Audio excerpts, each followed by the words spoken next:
আমি কি দোষ করেছি জাঙ্কুক ভাই? আপনি এভাবে আমাকে হাতে আঘাত করলেন। ক্ষত বিক্ষত হয়ে রক্ত ঝরে ঝরে পড়ছে। এত রক্তক্ষরণ আমি আগে দেখিনি। আমি কি দোষ করেছি বলুন? কেন এভাবে আমাকে আঘাত করলেন বলুন? তোর সাহস থেকে আমি স্তম্ভিত হচ্ছি। হবি ভাইয়ের সামনে কিছু বলিনি মানে এই না যে তুই অন্যায় করিসনি।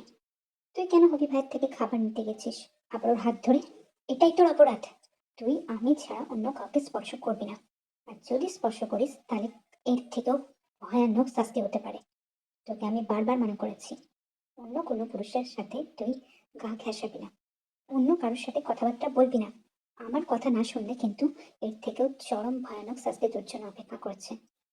ওদের সামনে ভালো থাকি মানে এই না যে তোর সামনে ভালো থাকবো। কষ্ট হচ্ছে তাই না? আর মলম লাগিয়ে দে। এই বলে চাঙ্কুক নিচে মলম দাগতে দিতে লাগলো। তে এইরকম ব্যবহার অনেক আগে থেকেই সহ্য করছে। জাঙ্কুক ভীষণই অন্যরকম মানুষ। সবার সামনে একরকম, আর তেহাংয়ের সামনে একরকম। তেহাং বুঝতে পারে না জাঙ্কুক আদতেই কি চায়। সবার সামনে এত সহজ সরল মনে হবে তার মতো ভালো মানুষ কেউ নেই। কিন্তু তেহাংয়ের সামনে যে কালো রূপটা বেরিয়ে আসে সেটা সবার চোখের অলক্ষ্যে জাঙ্কুক ভীষণ ভয়ানক তের কাছে। আমি জেমিন, এ বাড়িরই মেয়ে। আমার ভাই জাঙ্কুক আর হবি আমার হবু বর সুগা। আমি এখন কলেজে পড়ি। আমার বান্ধবীও কলেজে পড়ে। আমার প্রাণের প্রিয় বান্ধবী হচ্ছে তের বাবা মা 2-3 বছর আগে কার অ্যাক্সিডেন্টে মারা যায়। তারপর আমাদের বাড়িতেই থেকে যায় চিরকালের মতো। আমার মা বাবা ওকে যথেষ্ট ভালোবাসে। শুধুমাত্র একটা জিনিসই আমি লক্ষ্য করেছি, দা ভাইয়ের সাথে তের সম্পর্কটা স্বাভাবিক না। কিন্তু এখনো প্রমাণ করতে পারিনি। আজও অনেকটা দেরি হয়ে গেছে। ভাইয়ার রুমে সে তে অনেক আগে ঢুকেছে, এখনো বেরোচ্ছে না। আজ আমাদের কলেজে ইম্পর্টেন্ট ক্লাস আছে আর আমি দেখলাম তের 2 হাতেই ব্যান্ডেজ করা। তে বেরিয়ে আসছে, আমি আতঙ্কিত হয়ে পড়ি। আমি ওকে জিজ্ঞাসা করি আদতে কি হয়েছে। তে উত্তর দেয় সে নাকি বাথরুমে পড়ে গিয়েছিল, হাতে ভীষণ চোট পেয়েছে। কিন্তু আমার জানা মতে তে তো বাথরুম যায়নি, তে তো ওয়াশরুম ইউজ করেনি। তাহলে কি হয়েছে আদতে? এর উত্তর আমার কাছে অজানা। কিন্তু ভাইয়ের চোখ রাঙানিতে আমি দমিয়ে গেছি। ভাইয়ের চোখ রাঙানিকে ভয় পায় না এই বাড়িতে এমন কেউ নেই। জাঙ্কুক ভাইয়ের চোখ রাঙানি সবাই ভয় পায়, ইভেন আমার হবু বড়। আমার হবু বর জাঙ্কুক ভাইয়ের কোম্পানির আন্ডারে জব করে। আমাদের এই কলেজ শেষ হয়ে গেলেই আমার বিয়ে লেগে যাবে। কিন্তু তের আদতেই কি হবে এ ব্যাপারে জানি না। তের জন্য আমার ভীষণ চিন্তা হয়, কারণ আমার ভাই ওকে দমিয়ে রাখে। আমার ভাইয়ের আদতেই কি হয় জানি না। আমাদের সামনে সে খুব ভালো, কিন্তু তে ভাইয়াকে দেখলে কেমন ভয়ে গুটিয়ে যায়। এর কারণ আমাদের কাছে অজানা, কারণ তে আমাদেরকে কোনো কিছুই স্বাভাবিকভাবে বলে না। থেকে বাড়ি পাঠিয়ে দিয়েছো তো কলেজ শেষে? নয়তো আবার চাঙ্কুক স্যার আমাকে ফোন করবে। আমার ভাই তের ব্যাপারে ভীষণই প্রোটেক্টিভ, ভীষণই সেন্সিটিভ। তের কিছু হলে ও আমাকে আস্ত রাখবে না। আর শুনলাম নাকি তোমাদের কলেজে ফ্রেশার্স আছে, ফাংশন হবে, ওখানে অনেকে নাকি সবাই পারফরমেন্সও করবে। তে কি আদৌ পারফরমেন্সে অংশগ্রহণ করেছে? কি বলছো, খোকন স্যারের সঙ্গেও নাচবে? এটা আবার নাকি ফোর্সিংও, সিনিয়ররা এরকম করেছে? তাহলে তো তের অবস্থা আরো শোচনীয় হয়ে যাবে। তের বাবা মা মরে যাওয়ার পর তোমার ফ্যামিলি ওকে আশ্রয় দিয়েছে ঠিকই, কিন্তু জঙ্কুক স্যারের লোহার শিকল তের শরীরকে মনকে ক্ষত বিক্ষত করে। তে আদতেই ভীষণ অসহায়, কিন্তু আমাদের কিছু করারও নেই। জঙ্কুকের এই রোগ যে কি রোগ বোঝা মুশকিল। প্রেম রোগ কি আদতেই এরকম হয়? কিন্তু ভালোবাসলে মানুষ তাকে ব্যথা দেয় না। আদতেই জঙ্কুকের কোনো রকম ডিজিজ আছে নাকি তোমরা চেক করে দেখতে পারো। হতে পারে কোনো মানসিক সমস্যায় ভুগছে, আর যার কারণে তের সাথে ও এরকম ব্যবহার করে। তোমাদের একবার খতিয়ে দেখা উচিত। তো এই মেয়েটা অনেক সহ্য করছে, ও আর কত সহ্য করবে? তো এর দিকটা একবারটি ভেবে দেখো জিমিন। স্বার্থপর হয়েও না তোমার ভাইয়ের জন্য।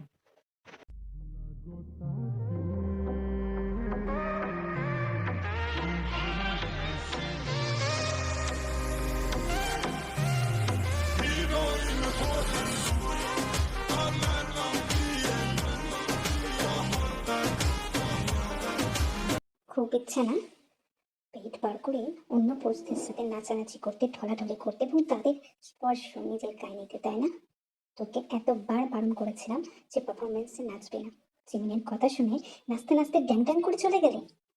ভুলে যাস না, আমি বলেছিলাম বলি আমার মা বাবা তোকে এই বাড়িতে থাকতে দিয়েছে, নয়তো রাস্তায় ঘুরে ঘুরে বেড়াতিস। অবশ্য রাস্তার মেয়ে তো রাস্তার মতনই তো নেচার হবে তোর, তাই জন্যই তো এত নোংরামো করে বেড়াস। হ্যাঁ, ভালো শিক্ষা দিতে চাইছি, কিন্তু ভালো শিক্ষা নিবি নাকি? জিমিন আমার নিজের বোন, আর হবি আমার নিজের ভাই, কিন্তু তুই তো আমাদের নিজের কেউ নয়। তুই তো একটা নোংরা মেয়ে। একবার হবির কাছে গিয়ে যাস, একবার বকুন স্যারের কাছে, একবার সুগার কাছে, সব পুরুষদের কাছে তোকে গা ঢালাতে হবে। এটাই তো করে বেড়াস। এটা করে তাদের কাছ থেকে কিছু মাল আদায় করতে চাস নাকি? পয়সা পাবি, তাই তো? পয়সার জন্য করছিস নাকি? আমি তোকে পয়সা দেবো। আমার সাথে প্রতি রাতে শুতে পারবি কি?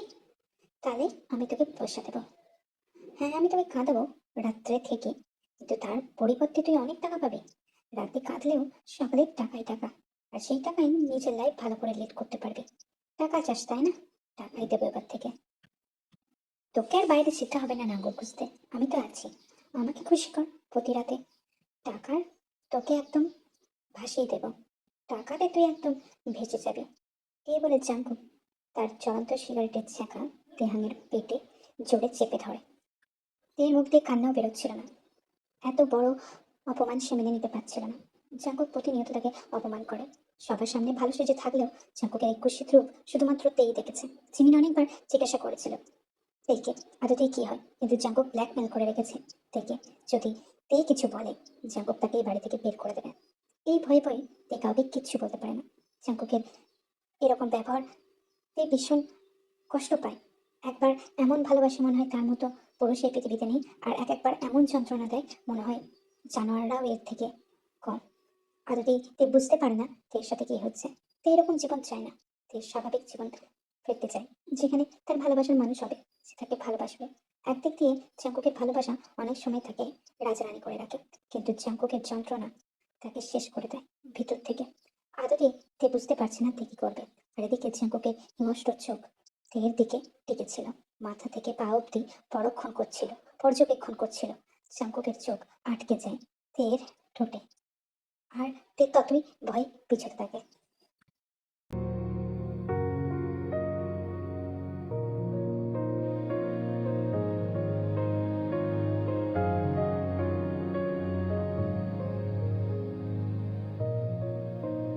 জাঙ্কুক, তোমার অত্যাচার দিনে দিনে বেড়ে যাচ্ছে। তো এর উপর একটু সদয় হও। আমি তোমাকে বারবার বলছি, একটা ডাক্তার ডেকে নাও। তোমার এই লক্ষণ আমার কাছে ভালো লাগছে না। হয়তো বাইপোলার ডিজিজে আক্রান্ত হয়েছে তুমি। মানসিক ভাবেও মানুষ অসুস্থ হয়। তোমার এই রোগ আমাদেরকে ভীত সন্ত্রস্ত করে। তুমি আমাদের সঙ্গে ঠিক থাকলেও তের সঙ্গে ঠিক থাকো না। না না, তে কিছু বলেনি আমায়। আমি পর্যবেক্ষণ করে বুঝেছি। ঠিক আছে? আমি লক্ষ্য করেছি তোমাদের কিছুদিন ধরে। 2 সপ্তাহ মতো আমি তোমাদেরকে নজরে রেখেছি আমার আওতায়। তে তো কিছু বলবে না আমি জানি। তে বরাবরই একটা শান্ত স্বভাবের মেয়ে, কিন্তু তুমি ওর সাথে যা করেছো তা অন্যায়। আমার মনে হয় তোমার একবার সাইকোলজিস্টের কাছে যাওয়া উচিত। তারপর নিজের ট্রিটমেন্ট করাও, সুস্থ হও। তের সঙ্গে এরকম অমানবিক আচরণ করো না। মেয়েটা ট্রমায় চলে যাবে, তখন আমরা সামলাবো কি করে তাকে? তার বাবা মা পৃথিবীতে নেই অলরেডি। তার বাবা মা আমার খুব ভালো বন্ধু ছিল। আয়ু আর রিচাংসক এত ভালো ছিল যে বলার না। তারা আমাদের ফ্যামিলির জন্য অনেক কিছু করেছে। আর তাদের মেয়েকে তুমি এরকম ভাবে টর্চার করছো, আমি মানতে পারবো না। একে আমি নিজের মেয়ের মতো দেখি। তাই তোমার ট্রিটমেন্ট করা কাম্য। আমি তোমাকে ছেড়ে কথা বলবো না যাবো, তে যদি কোনো রকম ক্ষতি হয়। আমি এখন খুব ব্যস্ততে, আর 1 সপ্তাহের মধ্যে আমাদের বিয়ে। অনেক কিছু দিক দেখতে হচ্ছে। কলেজ তো শেষের দিকে, মার্কশিট পেলেই হয়ে যায়। আমি বলছিলাম যে তুই জানা, সুগা ভাইয়ের ঘাড়ে একটু শরবত দিয়ে আয়। তোর তো সুগা ভাই হবে, সুগা ভাই বলিস বা সুগা তোলা ভাই, যাই হোক, ওর ঘরে একটু শরবত দিয়ে আয়। দাভাই নেই বাড়িতে, কাজে বেরিয়েছে। চিন্তা করিস না, কেউ কিচ্ছু দেখবে না, বলবে না, বকবে না। আমি জানি দাভাইয়ের কারণেই তুই সুগার কাছে বা হবি ভাইয়ের কাছে যাস না। এখন দাভাই নেই, জাঙ্কুক ভাই বাইরে গেছে। ওকেও তো কিছু দায়িত্ব দিয়েছে বাবা, শপিং এর জন্য। ওখানেই গেছে। তুই গিয়ে বরঞ্চ শরবতটা দিয়ে আয়। আর এতে এত ঘাবড়ে যাচ্ছ কেন? সামান্য শরবতটাই তো পড়ে গেছে, তোমাকে পরিষ্কার করে দিতে হবে না। আমি ঠিক করে নেব। তুমি এত ভয় পেও না। আর জাঙ্কুক ভাইয়া নেই এখানে।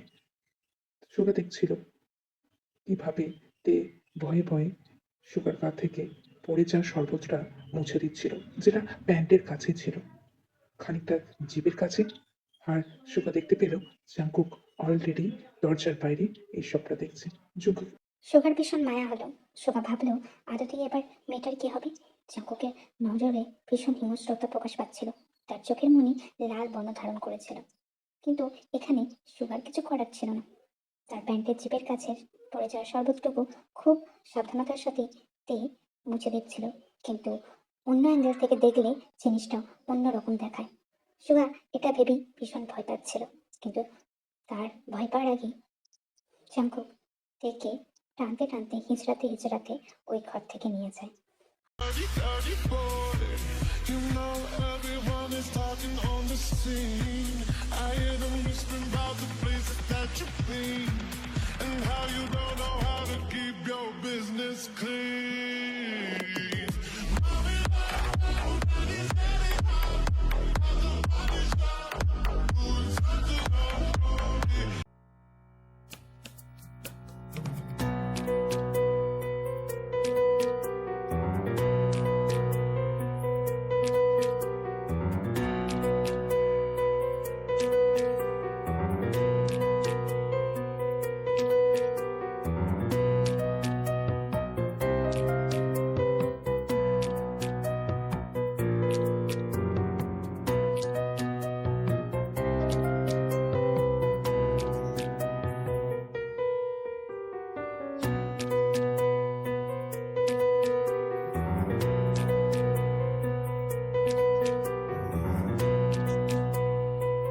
আমার এত বড় সর্বনাশ করবে না জাঙ্কুক ভাই।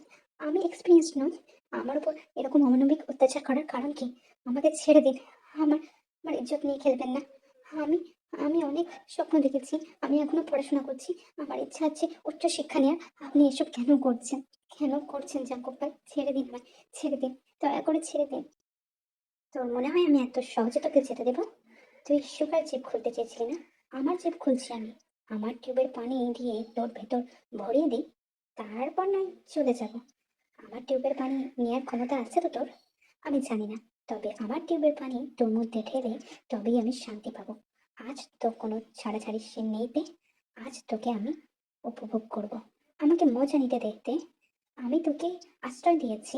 আমার বাবা মা তোকে গ্রহণ করেছে আমারই কারণে। তোরও কিছু দায়বদ্ধতা কর্তব্য থাকে আমার প্রতি। আমি জানি তোকেই আমার লাগবে, সব সময়ের জন্য লাগবে। আমি জানি না এটা কি রোগ, যে রোগ আমাকে তোর প্রতি আকর্ষিত করে তোলে। তুই ছাড়া দম বন্ধ লাগে, তুই ছাড়া সবকিছু আবছা দেখি। তুই আমার সবকিছু। তোর দুই বাতাবি লেবুর রস চুষে খাবো আজ, খুব উপভোগ করব। অনেক আগে থেকে দেখেছি তোকে এরকম, কিন্তু উপভোগ করার সুযোগই হয়নি। আজ তো আমি তোকে ছাড়বো না, তুই ছাড়বো না, কোনোভাবেই ছাড়বো না। আর তুই আমাকে উস্কে দিয়েছিস, আমি তো কিছু করিনি। সবার সঙ্গে এরকম ব্যবহার করার আগে দুবার ভাবা উচিত ছিল। তুই খুব ভালো করে জানিস তো, এক টুকরো আঙুলের ছোঁয়াও যার কাছে পড়ে তার সঙ্গে আমি তোকে দেখতে পারি না। তুই যদি প্রণাম অন্য কাউকে ছুস, আর সেটা যদি হয় কোনো পুরুষ মানুষ, আমি তো তোকে ছেড়ে কথা বলি না, সে তো ছোটবেলা থেকে দেখছিস। তারপরেও এত বড় আস্পর্ধা হয় কি করে তোর? আমি আর কোনো রকম কথা শুনছি না। সেই দিন রাত থেকে একদম ভোর অব্দি চাকুকের ইঞ্জিন থামেনি। চাকুক প্রতিনিয়ত দেহের গোয়ার মধ্যে নিজেকে প্রবেশ করিয়ে ক্ষত বিক্ষত করেছে তেকে। রক্তাক্ত হয়েছে বিছানা, গোটা ঘরে তের চিৎকারে ভরে উঠেছে। কিন্তু কেউ জানতো না, কেউ না, কারণ জাঙ্কুকের রুম ছিল সাউন্ড প্রুফ। জাঙ্কুকের প্রতিটা স্পর্শ তেকে একদম জ্বালিয়ে দিচ্ছিল, পুড়িয়ে দিচ্ছিল। তা ছিল ভয়ানক, আক্রমণাত্মক এবং জ্বলন্তে ভরা। তে কাঁদতেও পারছিল না ঠিক করে, কারণ জাঙ্কুক তাকে সেই সুযোগটাও দিচ্ছিল না। ইভেন ঠিকভাবে নিঃশ্বাসও নিতে পারছিল না।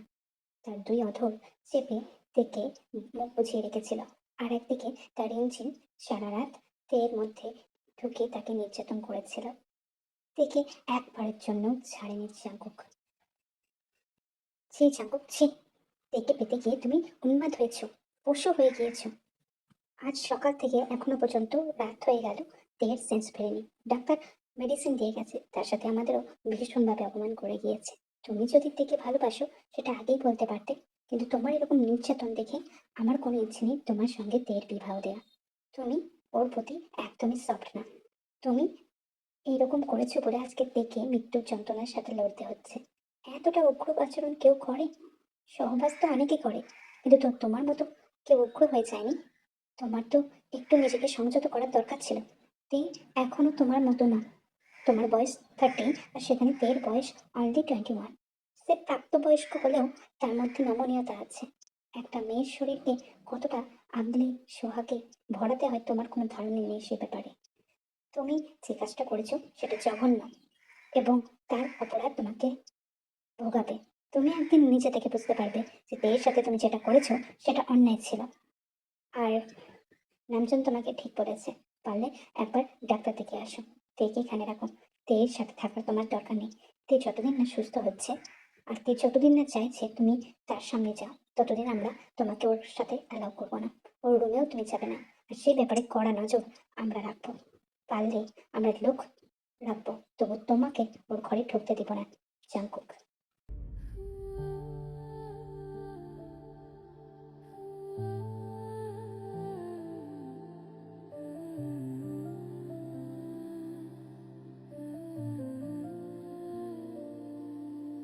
আমারতে ঠিক সুস্থ হয়ে উঠবে। আমার ওকে যে ওকে ছাড়া আমি পৃথিবী অন্ধ দেখি। আমি ওকে হারাতে পারবো না। আমি ডাক্তারের কাছে যাবো। এতদিন আমি ইগনোর করেছি, কিন্তু যেই মানুষটা আমার মধ্যে থেকে তের উপর অদ্ভুত আচরণ করছে, তেকে জোর করছে, আমিও তাকে দমাতে চাই। আমি তো তাকে ভালোবাসি। আমি জানি না আমি যখনই জেলাস ফিল করি আমার মধ্যে কি হয়। আর আমি এরকম আচরণ করতে থাকি, আমি উগ্র হয়ে যাই। আমি কোনো কিছু না ভেবেই ঝাঁপিয়ে পড়ি উত্তেজনায়। তারপর জাঙ্কুক ডক্টরকে দেখায়। ডক্টর ধরেই ফেলে যে জাঙ্কুক বাইপোলার ডিজিজে আক্রান্ত। তারও ট্রিটমেন্ট চলতে থাকে। আর এদিকে তেরও দুজনায় আস্তে আস্তে সুস্থ হয়ে উঠছিল, কিন্তু জিন অ্যালাউ করেনি। তাই তারা সুস্থ হলেও একে অপরের সাথে দেখা করেনি এখনো পর্যন্ত।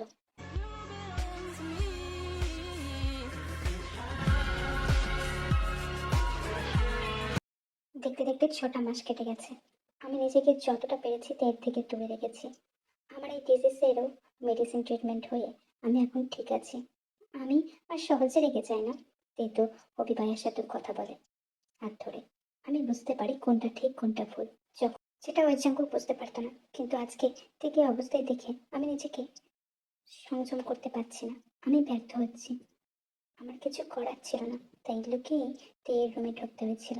আর সেখানে তেয়ের একটা ব্যবহৃত পোশাক আমি নিয়ে আসি আমার সাথে, কারণ আমাকে নিজেকেও ঠান্ডা করা লাগবে। অনেকদিন ওর স্পর্শ থেকে আমি বঞ্চিত হয়েছি। জিমিন এর বিয়ের সাথে আমার আর তেরও বিয়ে দিয়ে দেওয়া হবে। বাবা মা আপাতত তাই ভেবেছেন। এখনো 1 সপ্তাহ বাকি, কিন্তু আজকে নিজেকে কন্ট্রোল করে না রাখতে পারলে আবার এই সুযোগটা হাতছাড়া করবো। তাই পরে ওর কাপড় নিজের সাথে নিয়ে আসতে বাধ্য হলাম।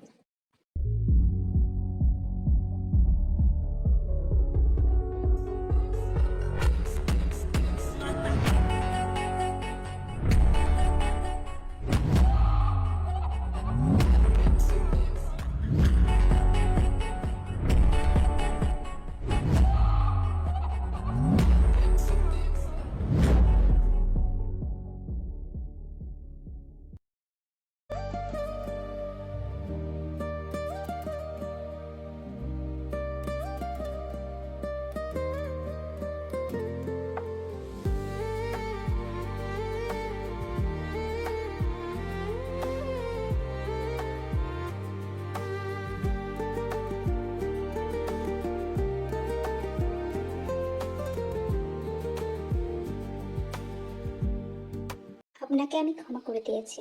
আমি সবটা জেনেছি আপনি বাইপোলার ডিজিজেই আক্রান্ত ছিলেন। তবে আমার ভালোবাসা কমিউনিতে আমি তোমাকে আগের মতনই ভালোবাসি।